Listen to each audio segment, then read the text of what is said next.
Welcome to the Tesla Economist. Please hit the thumbs up and remember to subscribe. You can also follow me on Twitter and talk to me on Patreon. After researching this tax credit or rebate more, it may not be quite as good as I initially assumed, but I stand by how I first labelled it as the anti-Tesla EV bill. Honestly, studying Tesla relentlessly has made me even more apparent just to how the world works. We saw it continually in the media, how the narrative was to continually keep Tesla down, claim that the legacy autos will eventually take their place, exasperate anything negative like a battery catching fire, or even just a general Tesla car crash and try and blame it on autopilot.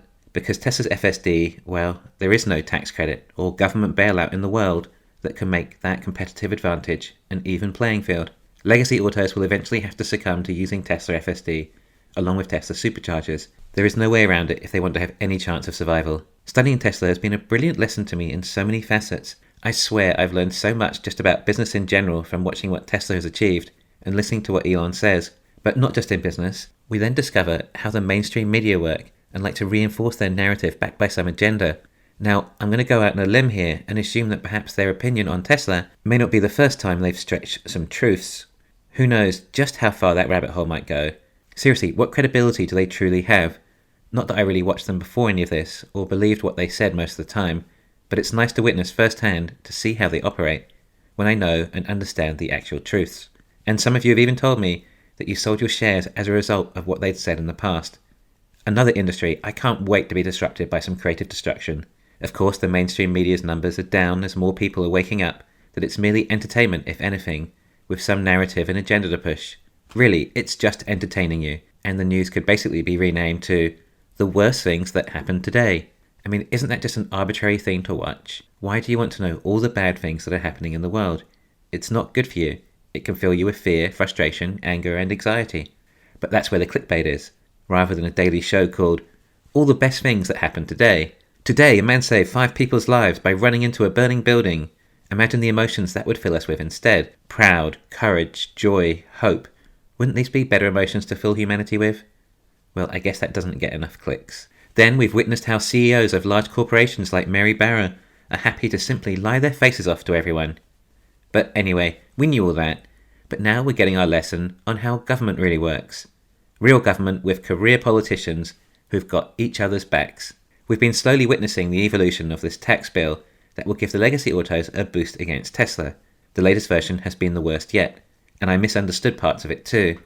I assumed because they were saying no emission vehicles, it excluded PHEV, but it would seem that plug-in hybrids still get a $4,000 rebate, and although it's a little ambiguous, they may even get a further $4,500 if they're made with union labour, which is $8,500 off a PHEV, when a Tesla only gets a maximum of $8,000 off, which is an all-American made and fully electric.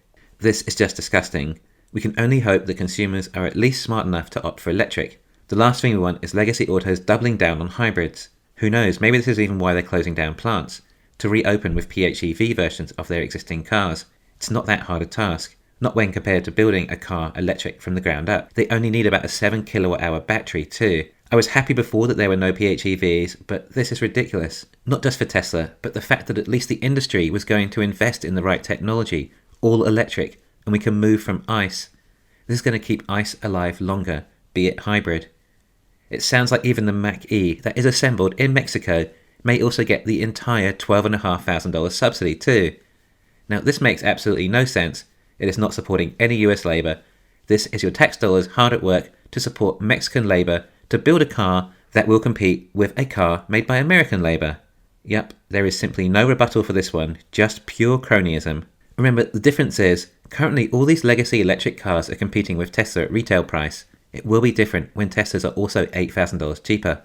On top of that, I would say it likely that the car dealers are simply going to absorb the majority of any tax credit, particularly if legacy auto ICE cars are in such low supply due to alleged chip shortages. With this tax bill, there are simply too many variables that are out of the government's control. The bill has price limits for all EV types like sedan, SUV, etc., and they also cut off all the new contenders like Rivian and Lucid. Perhaps this was intentional too, but I think it will simply end up meaning that the car dealers will add their $10,000 to $15,000 premium on that and work backwards from there, meaning they'll only order the most basic versions of EVs. When consumers see how basic these are, for probably still $10,000 to $20,000 more than a Tesla, then surely anyone with any sense will simply opt for the Tesla anyway. And I don't think we give new car buyers enough credit. I think they can make a rational purchase decision, at least the majority of them.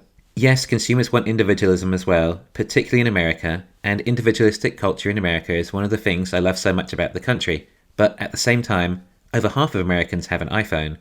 So although it's nice to be individualistic, most consumers are smart enough to just buy the best product. Oh, but iPhones are more expensive than the Chinese or Korean substitutes.